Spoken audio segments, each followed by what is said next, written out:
তবে তার আগে একটা ছোট্ট করে একটা ইমেইল শেয়ার করি আপনাদের সাথে, আশা করছি আপনাদের ভালো লাগবে।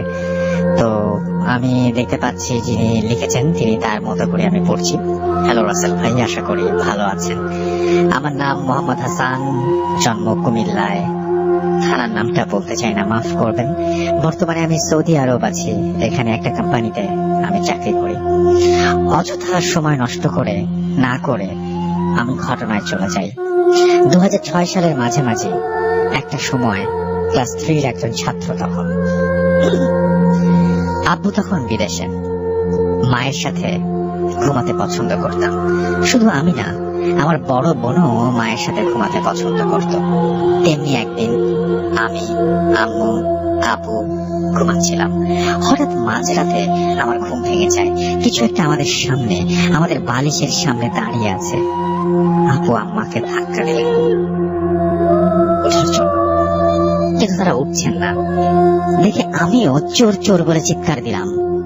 তারাও আমার সাথে চোর চোর বলে চিৎকার দিল। চিৎকার শুনে পাড়া প্রতিবেশী, জ্যাঠা, চাচা সবাই আসে, কিন্তু অনেকক্ষণ খোঁজার পরেও চোরের কোনো অস্তিত্ব পাওয়া গেল না। সবাই আমাকে দোষারোপ করে যে যার ঘরে চলে যায়। এদিকে আমার ফ্যামিলির সাথে একটা সমস্যা চলছিল। বলতে ভুলে গিয়েছিলাম, 2-3 মাস আগে আমার আপুর বিয়ে হয়, কিন্তু আপু এই বিয়েতে রাজি ছিলেন না। কারণ হয়তোবা বয়স কম ছিল, ক্লাস 9-এ পড়তো। কিন্তু ফ্যামিলি থেকে এক প্রকার জোর করে বিয়েটা দেয়া হয়। আপু মেনেও নেয়। সবকিছু ভালো চলছিল, কিন্তু ওই ঘটনার পর থেকে যেন সবকিছু উল্টা পাল্টা হয়ে যায়।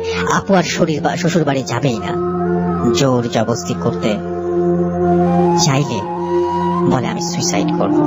পরে ছেলে পক্ষ থেকে বলা হয় কিছুদিন চুপচাপ আপুকে বুঝাতে, দেখে দিতে। এরপর কিছুদিন পর আব্বু আসলো বিদেশ থেকে। আব্বু অনেক বুঝলো, কিন্তু কোনো লাভ হলো না। এর কিছুদিন পর আমার জ্যাঠা একজন মৌলবীকে নিয়ে আসলেন, যিনি কিনা নিজের ওপর জিন আনতেন এবং জিনের সাথে সম্পর্ক ছিল তার, এবং জিনের মাধ্যমে তিনি বিভিন্ন ধরনের সমস্যার সমাধান করতেন। কেউ জ্যাঠার কথায় অমত করলো না, যেহেতু দাদা দাদি মারা যাওয়ার পর উনি পরিবারের মাথা ছিলেন। দিনটা শুক্রবার। হুজুর আমাদেরকে কিছু নিয়ম বলে দিয়েছিলেন। যা হবে রাত 12টার পর ঘরের আলো সব বন্ধ থাকবে। জিন সালাম দিলে আমরা যেন জোরে সালামের জবাব দেই।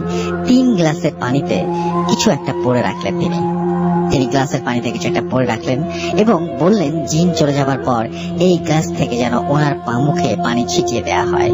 সময় তখন ঠিক 12টা। আমরা অনেক আগে থেকেই খাবার দাবার সেরে 12টার বাজার অপেক্ষা করছিলাম। হুজুর এক রুমে, আর আমরা সবাই, আমি, আম্মু, আব্বু, জ্যাঠা, ছোট চাচা আর আপুকে জ্যাঠার পাশেই বসতে বলেছিলেন হুজুর, আর জিনের সাথে সব সমস্যার কথা বলতে বলেছিলেন জ্যাঠাকে। হঠাৎ হুজুর বললেন ঘরের সব লাইট বন্ধ করতে এবং আমরা আমাদের প্রস্তুত হতে। যেমন কথা তেমন কাজ। বন্ধ করার সাথে সাথে হুজুর কোরআন শরীফের একটা আয়াত পড়তে শুরু করলেন। আয়াতটা হয়তোবা 30 সেকেন্ডের আয়াত ছিল। আয়াতটা 3 বার পড়ার সাথে সাথেই মনে হলো ঘরের মধ্যে যেন তুফান হচ্ছে। টিনের ঘর ছিল আমাদের, টিনগুলো যেন উড়িয়ে নিয়ে যাবে। তার কয়েক সেকেন্ড পরেই কেউ একজন সালাম দিল, আসসালামু আলাইকুম।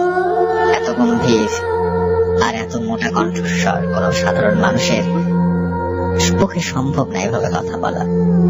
যাই হোক, আমরা সালামের জবাব দিলাম, আমাদের সমস্যার কথা জিজ্ঞেস করলাম। যেটা আপুর দিকে আঙ্গুল দিয়ে বললেন আমার ভাতিজি কয়েক মাস হলো বিয়ে হয়েছে, ভালোই ছিল, কিন্তু হঠাৎ করে শ্বশুর বাড়ি যেতে চাচ্ছে না। একটু জোর করতে গেলেই বলে আত্মহত্যা করবে। যেটা আরো বলে কিছু বলতে যাবে, তখনই জিন তাকে থামতে বলেন এবং বলেন আমাকে একটু সময় দেন। এই বলে তিনি প্রায় 5 মিনিটের মতো চুপ থাকেন। 5 মিনিট পর বলে ওঠেন কিভাবে যাবে, ওর পুরনো যে যার সাথে সম্পর্ক ছিল সে তোকে তাবিজ করেছে। জ্যাঠা সাথে সাথে প্রশ্ন করেন এই তাবিজের হাত থেকে কিভাবে মুক্তি মিলবে। তখন জিন বলেন কিছু উদ্ধার করার শক্তি নেই তার, কিন্তু শুধু তথ্য দিতে পারেন এবং নিজ থেকেই বলেন আমি আমার ভাইকে অনুরোধ করব তিনি যেন আপনাদের সমস্যার সমাধান করে দেন। এই বলে সালাম দিয়ে তিনি চলে যান। আমরা অনেক জোরে একটা শব্দ শুনতে পাই, জিনের দেয়ালের ওপর ছিটকে পড়েছেন তিনি, এবং আমরা দেরি না করে লাইট জ্বালাই। হুজুরের কথা মতো গ্লাস থেকে তার মুখে পানি ছিটিয়ে দেই এবং সাথে সাথে ওনার জ্ঞান ফেরে এবং বলেন আপনাদের কাজের সমাধান হয়েছে কি। আমরা যখন বলি যে কিছু কাজ এখনো বাকি আছে, তখন তিনি নিজ থেকে বলেন, আমাকে 30 মিনিট বিশ্রাম করতে দেন, তারপর আবার পুনরায় শুরু করব। 30 মিনিট পর হুজুর আলো বন্ধ করতে বললেন এবং পুনরায় একই আয়াত পড়া শুরু করলেন। 3 বার পড়ার পর আবার মনে হচ্ছিল আমাদের ঘরে তুফান হচ্ছে। কয়েক সেকেন্ড পর আবার গম্ভীর কণ্ঠস্বর, কিন্তু এইবার কণ্ঠস্বর শুনে আমরা বুঝতে পারছিলাম উনি আরেকজন। আগের মতোই সালাম দিলেন এবং নিজের থেকে বলতে থাকলেন, ভাই আমাকে বলেছে আপনাদের সমস্যার কথা, আমাকে একটু সময় দেন। এটা বলার সাথে সাথে আমরা অনুভব করলাম কিছু একটা আমাদের সামনে দিয়ে হেঁটে গেল। আমরা কিছু দেখতে পেলাম না, শুধু হেঁটে যাওয়ার শব্দ পেলাম এবং এইটা এক রুম থেকে আরেক রুমে যাচ্ছে বোঝা যাচ্ছিল। এমন সময় 2 মিনিটের মতো সময় হঠাৎ তিনি আবার সালাম দিয়ে বললেন, তাবিজ কোথায় আছে, পাওয়া গেছে। এবং সেটা মেয়েটার বালিশের মধ্যে। তিনি আরো বললেন যে এই কাজটা একজন খারাপ জিনের মাধ্যমে করা হয়েছে, আর এখন থেকে আপনার মেয়ের সাথে আর কোনো সমস্যা হবে না। আমরা ওনাকে ধন্যবাদ জানাই। উনি চলে যাবার ঠিক আগ মুহূর্তে বলেন যে এই কাজে আপনাদের মেয়েরও হাত আছে এবং ভবিষ্যতে অনেক বড় ক্ষতি হতে পারে। এই বলে উনি সালাম দিয়ে চলে যান। আমরাও শব্দ পাই, হুজুর খাট থেকে দূরে ছিটকে গিয়ে পড়েছেন এবং যথারীতি আগের মতো গ্লাস থেকে হুজুরকে পানি ছিটিয়ে জ্ঞান ফেরানো হয়। আব্বু গিয়ে আপুর বালিশ ছুরি দিয়ে কেটে ফেলেন এবং এর মধ্যে তাবিজ পান। তাবিজের ভেতর একটা কাগজ ছিল যেখানে কিছু লেখা ছিল এবং মোম দিয়ে মুখটা বন্ধ করা ছিল। চুলের কথা যখন আপুকে জিজ্ঞাসা করা হলো, প্রথমে বলতে না চাইলেও পরে আপু স্বীকার করলেন যে বিয়ের 2 দিন আগে চুলটা উনি নিজেই দিয়েছেন। যাই হোক, এরপর আর কোনো সমস্যা হয়নি। আপুর সাথে রিলেশন ছিল, সে ও বিয়ের পরে বিদেশ চলে গেছে। এভাবে কয়েক বছর কেটে গেল এবং এর মধ্যে আমার ভাগ্নিও হলো। আপুর হাজবেন্ড ছিল প্রবাসী। 2 বছর পর 3 মাসের ছুটিতে দেশে আসতেন। তেমনি একবার ভাগ্নির বয়স তখন 1.5 বছর। দুলাভাই ছুটিতে আসতেন, মেয়েকে অনেক ভালোবাসতেন। তখন সময়টা ছিল গরমের। যেহেতু গ্রামে গরমের সময় ইলেকট্রিসিটি একেবারে তখন থাকতো না, গরমে ঘুমাতে পারছিলেন না, তাই তিনি একটা জেনারেটর কিনে আনলেন এবং উনি জেনারেটরের কাজ করতেন দেশের বাইরে, তাই কানেকশনের জন্য আলাদা ইলেকট্রিশিয়ান যায়নি। দিনটা মঙ্গলবার, আমি পড়ছি, হঠাৎ আম্মুর কান্নার আওয়াজ শুনতে পেলাম। কাছে গিয়ে শুনলাম দুলাভাই আর নেই। ইলেকট্রিক শকের কারণে 1 ঘন্টা আগে মারা গেছেন। পুরো পরিবারটা ভেঙে গেল। আপু এখন ভালো আছে, ভাগ্নিটাও ভালো আছে। তাদের জন্য দোয়া করবেন আর আমার পরিবারের জন্য দোয়া করবেন। এই ছিল ঘটনা। ভালো লাগলে পড়ে শোনাবেন এবং ধন্যবাদ রেডিও ফুর্তিকে। আল্লাহ হাফেজ। যাই হোক, আমরা অবশ্যই এই ঘটনার যে পার্টটা সেটা যে বাল্য বিবাহের বিপক্ষে, কিন্তু ব্যাপারটা হচ্ছে যে এই যে তাবিজের যে ব্যাপারটা, সেই ব্যাপারটা পড়ার জন্য আমরা এই ঘটনাটা আপনাদের সামনে উপস্থাপন করলাম এবং মানুষকে কতদূর পর্যন্ত নিয়ে যেতে পারে যে ব্ল্যাক ম্যাজিক বা যে তাবিজ কবজ, এটাকে মানুষজনকে আত্মহত্যাতেও প্রণোদিত করতে পারে বা আত্মহত্যার ব্যাপারে ওই দিকেও নিয়ে যেতে পারে। সেই ব্যাপারটা খুব ইন্টারেস্টিং ছিল এখানে এবং ফাইনালি পরিবারের এই ঘটনাটা সমাপ্তি ঘটে। খুবই কষ্টকর একটা সমাপ্তি, যেখানে আমরা একজন মানুষ যে যিনি ঘটনা পাঠিয়েছেন তার দুলাভাই, তাকে প্রাণ দিতে হয়। তো যাই হোক, আমরা এটাই ছিল ঘটনা আমাদের এখনকার মতন। আমরা পরবর্তীতে ডক্টর আলিফের ঘটনা যাবো, তার একটা ছোট্ট বিরতি।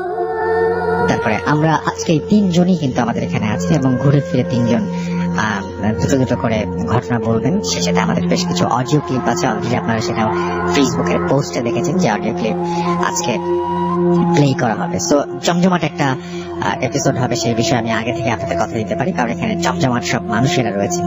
তো চলে যাচ্ছি বাবু ভাইয়ের ঘটনা। বাবু ভাই, আসসালামু আলাইকুম, কেমন আছেন? ওয়ালাইকুম আসসালাম রাসেল ভাই। আসসালামু আলাইকুম অডিয়েন্স, সবাই ভালো আছেন আশা করি।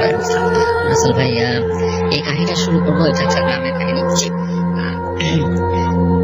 শুরু করি রাসেল ভাই। এই কাহিনীটা হচ্ছে বিনয়ের কাহিনী। বিনয় ইউনিভার্সিটিতে পড়ে এখন, বাট যে কাহিনীটা তখন সে কলেজে পড়তো আর কি, সে সময়কার কাহিনী। আচ্ছা। তো বিনয় কিছুটা ডানপিটে টাইপের ছিল। বাসায় সবসময় তার নালিশ আসতো বিভিন্ন দুষ্টুমির জন্য। তো এরকম একটা সময় একদিন বাসায় সন্ধ্যার সময় তার বাবার কাছে নালিশ আসে তার সম্পর্কে। সে কিছু দস্যুপনা আর কি যেটা করে, এটার কারণে। এবং বাসায় নালিশ আসে তো তার বাবা খুব রেগে থাকে এবং তাকে খুব বকাঝকা এমনকি মারধরও করে। আচ্ছা। তো বকাঝকাটা তার নিত্যদিনের সঙ্গে ছিল, মারধরটা খুব কমই খেয়েছে। ওই দিনেরটা যখন হয় তখন সে খুব খুব কষ্ট পায় মার খেয়ে। এবং অ্যাকচুয়ালি মানে যেই কারণে তাকে মারা হয়েছে সেটার জন্য আসলে সে খুব একটা লায়াবল ছিল না আর কি, দোষী ছিল না আর কি। তো সে বাসা থেকে বেরিয়ে যায় রাগ করে। এবং তখন আপনার একটা সময় আছে যে সন্ধ্যা হয়ে যায়, রাত হয়ে যায়, সে এদিক সেদিক একটু কাটায়, বন্ধুদের সাথে গল্প করে কাটায়, দুঃখের কথা বলে কাটায়, চায়ের দোকানে বসে থাকে। তো তারপরে তার দুঃখ মেটে না যে বাসার থেকে তাকে কেউ ডাকছে না, কন্ট্যাক্ট করছে না। তো এখানে তার মনটা আরো খারাপ হয়। এবং সে একসময় মোবাইল তার মোবাইল ছিল তখন, মোবাইল এখনো আছে, মানে সে সময় মোবাইল কমিউনিকেশনটা কি খুব এক্সপেন্সিভ ছিল এবং খুব কম মানুষেরই থাকতো। তো যাই হোক, তো সে মোবাইলটা বন্ধ করে দেয়। মোবাইল বন্ধ করে সে আপনার হেঁটে হেঁটে চলে যেতে থাকে, মানে নদীর পাড় আছে, ওখানে একটা নদী আছে, নদীর কাছে চলে যায়, যে ওখানে বসে থাকে। তো তখন রাত মনে করেন 10টা-11টা এরকম বাজছে, এরকম সময় সে নদীর পাড়ে বসে আছে। তো একটু গ্রামাঞ্চল যেখানে আর কি, যেখানে শহরের আলো এবং সবকিছুর উপস্থিতি কম, সেখানে রাত 10টা-11টা বেশ গভীর রাত। তো রাত বাড়ছে, ছোট করে মশার কামড় খাচ্ছে এবং আপনার আশেপাশের প্রকৃতির যে শব্দ সেগুলো পাচ্ছে। তো একবার মনে হলো যে বাসায় চলে যাই, মানে কষ্ট করে বসে থাকা কি আছে। তো তারপর আবার মনের মধ্যে একটা ক্ষোভ দানা বাঁধে যে কেন এরকম হবে, কেউ যোগাযোগ করছে না।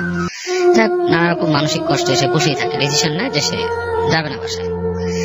তো বসে থাকতে থাকতে কিছুক্ষণ পর আরেকটু রাত হয়। তখন সে আপনার ওখান থেকে হেঁটে সামনের দিকে যায়, যে দেখে যে একটা গাছের মতো গুড়ি আছে। ওই গাছের গুড়িতে সে আপনার হেলান দিয়ে বসে চিন্তা করে যে আমি এখানে বসেই রাতটা পার করে দিই। তো বেশ অনেকক্ষণ হয়ে গেছে, এর মধ্যে তার একটা তন্দ্রা ভাব হয়, ঘুমিয়ে পড়ে প্রায়। তো এই অবস্থায় হঠাৎ সে ফিল করে যে তার সামনে একজন দাঁড়িয়ে আছে, দাঁড়িয়ে তাকে ডাকছে। তো ওর নাম ধরে ডাকে না, মানে লাইক এই এই এভাবে ডাকছে। তো হঠাৎ করে চোখ মেলে তাকে দেখে যে একজন মানুষ দাঁড়ায় আছে। তো মানুষটাকে সে পুরোপুরি বুঝতে পারে না, যে এটা মানে মানুষের যে আপনার যে মানে চেহারা সুরত এগুলা খুব একটা ঠিক মতো ভিজিবল হচ্ছে না। একটা অবয়ব অন্ধকারের মধ্যে দাঁড়ায় আছে, বোঝা যাচ্ছে একটা মানুষ, কারণ কোনো আলো নেই আশেপাশে, আদার দেন লাইক আকাশের যে হালকা আলো, আপনার ওই প্রকৃতির যে ছোটখাটো আলো থাকে, লাইক হয়তো দূরে জোনাকি এরকম কিছু আলোতে, হালকা আলোতে সে মানে দেখছে মানুষটাকে, অবয়ব আছে। বলছে যে এখানে কি করেন?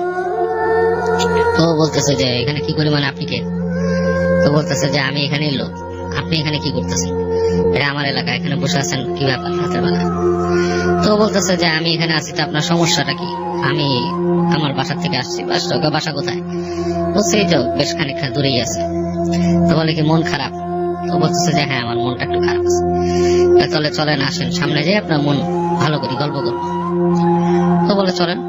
তো ওই লোকটা ওকে ডেকে নিয়ে যেতে থাকে সামনে। তো ওই লোকটার পিছু পিছু যায় নদীর পাড় দিয়ে, মানে একটা আপনার মানে ভেজা রাস্তা আর কি, খুব একটা শুকনো না। আচ্ছা, ওখান থেকে হেঁটে হেঁটে সে যায়। তো লোকটা ওর সাথে কথা বলছে মন খারাপ কেন হয়েছে আপনার? বলে যে এরকম বাসায় আমাকে বকা দিছে, এই সেই হ্যান্ডেল ভাই, অনেক ব্যাপার স্যাপার, এই কারণে মন খারাপ হয়েছে, এটা তো স্বাভাবিক না। তো ওকে লোকটা বলতেছে যে ছোটখাটো ব্যাপারে মন খারাপ করলে কেমনে হবে ভাই? এখানে তো মানুষের তো কত দুঃখ থাকে, কত কষ্ট থাকে, আমিও তো অনেক কষ্ট নিয়ে বাস করি, আপনার মতো তো মন খারাপ করি না। তো বলতেছে যে আপনার হয়তো মন শক্ত, আপনি আমার থেকে অনেক স্ট্রং মনের মানুষ, আপনাদের জন্য মন খারাপ হয় না। আমার মনটা নরম, বা আমি এগুলো সহ্য করতে পারি না। তো লোকটা তাকে বলতেছে যে আমার মন কেন খারাপ শুনবেন? বলেন আপনার মন কেন খারাপ? তো বলতেছে আমার মন খারাপ হচ্ছে যে আমার একটা পরিবার ছিল, সেই পরিবারটাকে এখানকার একজন প্রভাবশালী লোক ছিল, সে ব্রিটিশদের সাথে মিলেমিশে আমার পরিবারকে তুলে নিয়ে যায়। আমার পরিবারের সাথে অনেক আজে বাজে নিষ্ঠুরতা করে এবং এই নিষ্ঠুরতার জন্য তাদের মৃত্যু হয়। তো বলতেছে এখানকার প্রভাবশালী লোক এই কিভাবে সম্ভব? এটা তো আপনার অনেকদিন আগের ঘটনা, এখনকার দিনে এই ধরনের কিছু ঘটে না।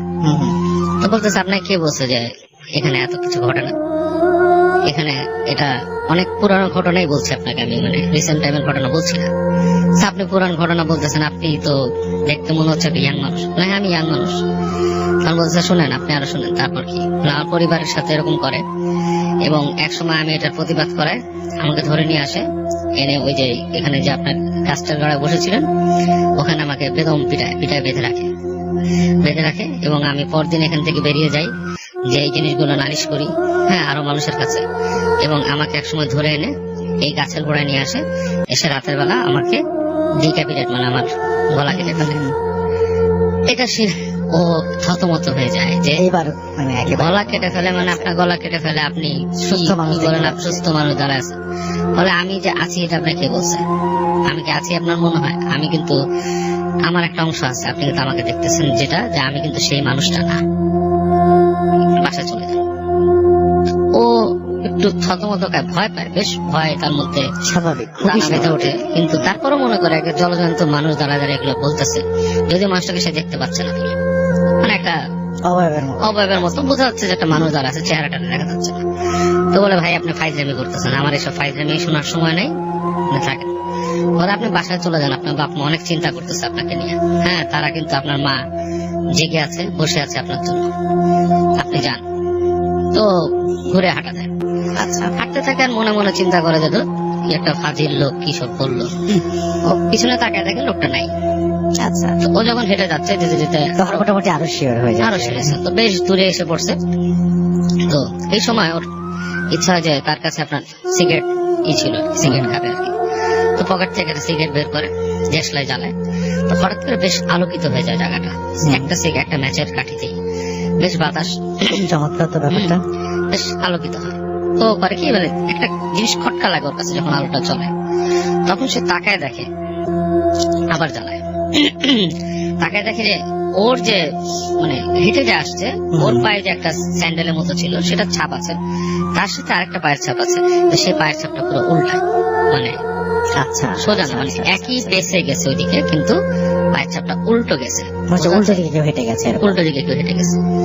এটা দেখে ওর প্রচন্ড মানে গা শিরশির করে ওঠে, ভয় লাগে, কারণ ওর যেতে হবে কিন্তু ওই গাছের পায়ে দিয়ে। হুম, এবং সে তখন মানে খুব করে দোয়া পড়তে পড়তে হেঁটে যেতে থাকে, মানে ওর ধর্ম অনুযায়ী যে দোয়া আছে পড়তে পড়তে হেঁটে যেতে থাকে।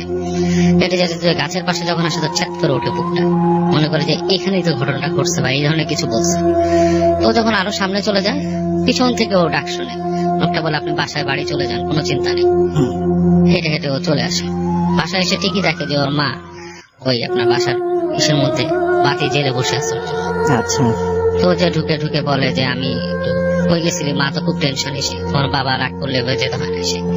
তো মাকে সে এক সময় মানে খেতে বসে সে খুলে বলে যেরকম এরকম দেখছে। তার মা বলে যে এটা তো অনেকেই জানে, যারা পুরান তোর বাবাকে বললো জানে যে এখানে এরকম ইরে মেরে ফেলছিল, একটা লোকের কাহিনী বলে যে ওইখানে মেরে ফেলছিল, এখানে এরকম হয়। এবং ওই যে কুঠি ছিল, যে একটা ব্রিটিশদের কুঠি ছিল, সেই কুঠির ওখানে অনেক ভয়ঙ্কর ভয়ঙ্কর জায়গা আছে, ওই জায়গাতে কেন গেছিস রাত্রেবেলা, অনেক ওকে বকাঝকা করে। এটাই ছিল কাহিনী। থ্যাংক ইউ সো মাচ বাবু ভাই, থ্যাংক ইউ। আমরা এবার ডক্টর আলিফের ঘটনা যাব, তবে তার আগে একটা ছোট্ট করে একটা ইমেইল শেয়ার করি আপনাদের সাথে। লাস্ট স্টোরিটা আমরা শুনে ফেলি। আমার লাস্ট স্টোরিটা এখন বলবো। আমার লাস্ট স্টোরিটা আমাকে একজন ফেসবুকে শেয়ার করেছেন। উনি মূলত কলকাতায় থাকেন এবং ওনার নাম হচ্ছে শুভঙ্কর। তো ওনার যেটা হয় যে চেন্নাইতে পড়াশোনা করার কারণে তো ওইখানকার একটা ঘটনা উনি আমার সাথে শেয়ার করেন।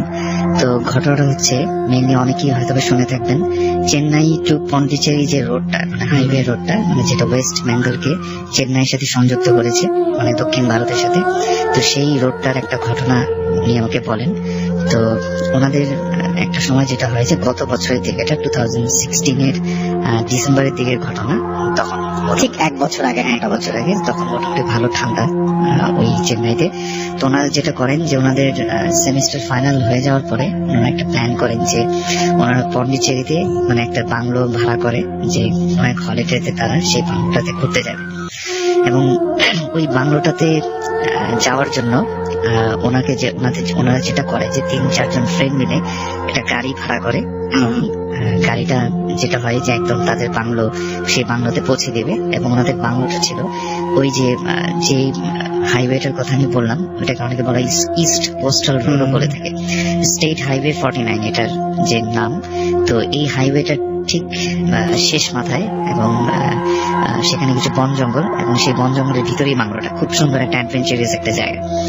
তো ওনারা প্ল্যান মতো সেই গাড়িটা নিয়ে গাড়ির ড্রাইভারকে তারা সবকিছু সেট করে, এবং গাড়ির ড্রাইভারকে বলে যে আমরা আসলে সন্ধ্যার পরে রওনা হবো সেই হাইওয়েটা দিয়ে। কিন্তু গাড়ির ড্রাইভার কোনো মতেই সেই হাইওয়েটা দিয়ে এই সন্ধ্যার দিকে, মানে রাত্রে জার্নি করতে রাজি হয় না।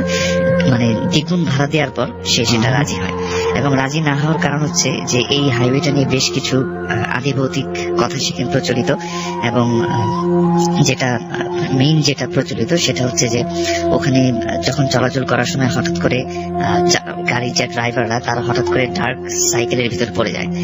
মানে বিষয়টা হচ্ছে এরকম, হঠাৎ করে একটা অন্ধকারাচ্ছন্ন একটা জায়গায় চলে যায় এবং কোনোভাবেই রাস্তা সামনের দিকে হয় না, একই রাস্তায় তারা বারবার সার্কেল করতে থাকে। রাইট। এবং আরো কিছু প্রচলিত রয়েছে, যেমন হঠাৎ করে টেম্পারেচার বেড়ে যাওয়া, কমে যাওয়া, হঠাৎ করে কোন একজন সাদা কাপড় পরে রাস্তার মাঝখানে চলে আসা, এবং ওই হাইওয়েটার মানে একটু পরপরই ছোটখাটো অনেক টেম্পল রয়েছে। তো ওনাদের ওখানকার লোকালদের বিশ্বাস হচ্ছে মানে কেউ যদি এই টেম্পল গুলার যে কোনো একটাতে পুজো না দিয়ে যায় তাহলেই তার মানে বিপদ সামনে। আচ্ছা, এরকম একটা মিথ ওখানে প্রচলিত। তো এই জন্যই ড্রাইভার আসলে মানে রাত্রে জার্নি করতে রাজি হয় না, কিন্তু তারপরে অনেক বলাবলির পর দ্বিগুণ ভাড়া দেওয়ার পর সে রাত্রে জার্নি করতে রাজি হয়, এবং সন্ধ্যার ঠিক পরবর্তী সময় তারা স্টার্ট করে তাদের জার্নি। তো তারা যখন ওই স্টেট হাইওয়ে 49 সেই রোডটার ঠিক মানে একদম গভীর রাতের দিকে প্রায় মাঝে মাঝে অবস্থায় চলে গেছে বললেই হয়। এক পাশে হচ্ছে অনেক বড় ভারত মহাসাগর, মানে খুব সুন্দর রাস্তাটা, হাইওয়েটা খুব সুন্দর, আর এক পাশে হচ্ছে পাহাড়, এক পাশে বন জঙ্গল, আবার কিছু কিছু জায়গায় লোকবসতি। তো এভাবে যেতে যেতে হঠাৎ করে একটা পর্যায়ে যেটা হয় যে ঘুটঘুট একটা অন্ধকারের ভিতরে গাড়িটা চলছে এরকম মনে হচ্ছে। কিছুক্ষণ আগে যেমন হাতের বাম পাশে যে সাগর ছিল সেটা দেখা যাচ্ছিল, ছোটখাটো লাইট দেখা যাচ্ছিল হাতের ডান পাশে, জঙ্গলের ভিতরে ছোটখাটো বাড়িঘর। কিন্তু এখন একটা পর্যায়ে যেটা মনে হচ্ছে যে শুধুমাত্র গাড়ির হেডলাইট আর কিছু নেই সামনে, শুধু সামনে রাস্তা দেখা যাচ্ছে আর কিছু নেই। তো একটা পর্যায়ে তারা একটু ঘাবড়ে গেল যে ঘটনা কি আসলে, মানে কিছুই দেখা যেতেছে না, এরকম তো হওয়ার কথা না। ড্রাইভারও বলতেছে আমি তো এখান থেকে অনেকবার ড্রাইভ করছি ভাই রাস্তায়, হ্যাঁ এরকম তো হয়নি কখনো আসলে। মানে এটা তো ওই যে মিথ প্রচলিত ডার্ক সাইকেলে ফেসে যাওয়া সেরকম মনে হচ্ছে। এবং ওদের মধ্যে একজন দেখলো যে হঠাৎ করে রাস্তার বাম পাশে অনেক সময় ভাঙা থাকে না, যে এত কিলোমিটার লেখা থাকে জায়গা, তো ওরকম একটা জায়গা তারা ক্রস করলো, এবং ঠিক আধা ঘন্টা পরে ওই জায়গাটি তারা ক্রস করতেছে বারবার। এটা মানে তাদের চোখে পড়লো, এবং তারা তখন বুঝতে পারলো যে আসলে তারা আসলে ওই যে ডার্ক সাইকেল যেটা প্রচলিত ওই ইয়াটার ভিতরে পড়ে গেছে। এবং একটা পর্যায়ে তারা বেশ ভয় পেয়ে গেল, এবং সাথে সাথে পেট্রোল ফুরোচ্ছে কিন্তু রাস্তা কিন্তু যাচ্ছে না, সে একই রাস্তায় তারা বারবার করতেছে। তো বিশাল একটা ভয় কাজ করলো তাদের মাঝে, এবং তারা একটা সময় যেটা চিন্তা করলো যে না আমরা গাড়িটা স্টপ করে রাখবো, কেননা পেট্রোল শেষ হয়ে যাচ্ছে, এবং গাড়িটা স্টপ করে রাখবো। তো ইন দ্য মিন টাইম গাড়িটা স্টপ ছিল প্রায় 5 মিনিটের মতো। এই 5 মিনিটে কোনো ট্রাক বা কোনো গাড়ি ঘোড়া আসেও নি যায়ও নি। তো হঠাৎ করে তারা দেখলো যে দূর থেকে একটা জিপের মতো অনেক পুরনো মডেলের একটা জিপ, ব্রিটিশ আমলের একটা মডেলের জিপ মানে তাদের বরাবর আসতেছে, তাদের গাড়িটা বরাবর। তো তারা তখন চিন্তা করলো যে এত পুরনো জিপ তো এখানে থাকার কথা, এটা তো ব্রিটিশ আমলের জিপ, তো এটা এই হাইওয়ে রোডে কিভাবে আসলো? তো ওইটা যখনই তাদের সামনে দিয়ে ক্রস করে চলে গেল, দেখলো যে গাড়িটার ভিতরে কেউ নেই, মানে ড্রাইভারও নেই, ড্রাইভার সিটটা খালি, মানে ওখানে কেউ ড্রাইভ করছে না, কিন্তু গাড়িটা সম্পূর্ণ লাশে ভর্তি। ঠিক আছে, গাড়িটা সম্পূর্ণ লাশে ভর্তি, এবং তাদের সামনে দিয়ে ক্রস করে চলে গেল। এবং তাদের কাছে মনে হচ্ছিল যে লাশগুলো অনেকটা ব্রিটিশ মানুষদের লাশ থাকে না যেরকম, মানে আমাদের নর্মাল, আমাদের মতো না, আমাদের সোজা কথা। তো এই জিনিসটা তাদের চোখে পড়ছে, এবং সাথে সাথে পাশে যে ভারত মহাসাগর সেটাও তারা চোখে পড়লো, ওশানটা। এবং সবকিছু হঠাৎ করে মানে আগে যেমন একটা ডার্কনেস এর ভিতরে হারানো ছিল, এখন হঠাৎ করে আবার সবকিছু ঠিক হয়ে গেল, নর্মাল হয়ে একদম পুরো 1 সেকেন্ডের মাথায় গাড়িটা ক্রস করে চলে গেল তাদেরকে জিপটা, এবং সব ঠিক হয়ে গেল। তারপর তার আস্তে আস্তে সামনের দিকে আবার গেল। মেনলি ভাই এটাই ছিল ঘটনা, শর্টকাটই বললাম। না কোনো সমস্যা নাই। আচ্ছা, এইটাই ছিল ঘটনা। এখন ওই ড্রাইভারটাকে তারা অনেক প্রশ্নগুলো যে এটা কি দেখলাম আসলে, তারা 4 জন মিলে একই সাথে একই জিনিস দেখলো। তো তখন সে বললো যে আমি তো আপনাদের বলছি আগে যে এই ধরনের রোড গুলাতে মানে আমরা কখনই রাতে কোনো ফ্রিক নেই না, এই জন্যই বলছিলাম যে সকালে যেতে, কেননা কখন এই ঘটনা ঘটে যায় এটা আসলে বলা কেউ যায় বলতে পারে না। রাইট। এবং তারা যেটা ধারণা করে যেটা হয়তো বা কোনো ইংলিশ ওই সময়কার কোনো ওই সময়ের কোনো একটা ঘটনার প্রেক্ষিতেই এই ঘটনাটা এখনো ঘটে যাচ্ছে। রাইট। এবং তারা আমাকে যেটা ভাই বলে, উনি ওই শুভঙ্কর যে আমাকে যেটা বলেন যে তারা যখন ব্যাক করবে তারা ওই হাইওয়েটাতে আর ব্যাক করেনি, দিনের বেলাও ব্যাক করেনি, রাতে তো প্রশ্নই আসে না। ওকে, তারা ভিতর দিয়ে মানে ট্রেন দিয়ে অনেক ঘুরে টুরে ঝামেলা করে তারপরে পন্ডিচেরি থেকে চেন্নাই, মানে যেভাবে এড়ানো যায় ওই রাস্তাটা সেভাবে এড়ানোর চেষ্টা করেছে। তারা খুব ফার্স্টে নাকি খুব মানে সাহসিকতা দেখিয়েছিল, কিন্তু শেষে আসলে সেটা ক্যারি করতে পারেনি আসলে। এই ছিল আমার ঘটনা। Thank you so much Farhan. এবং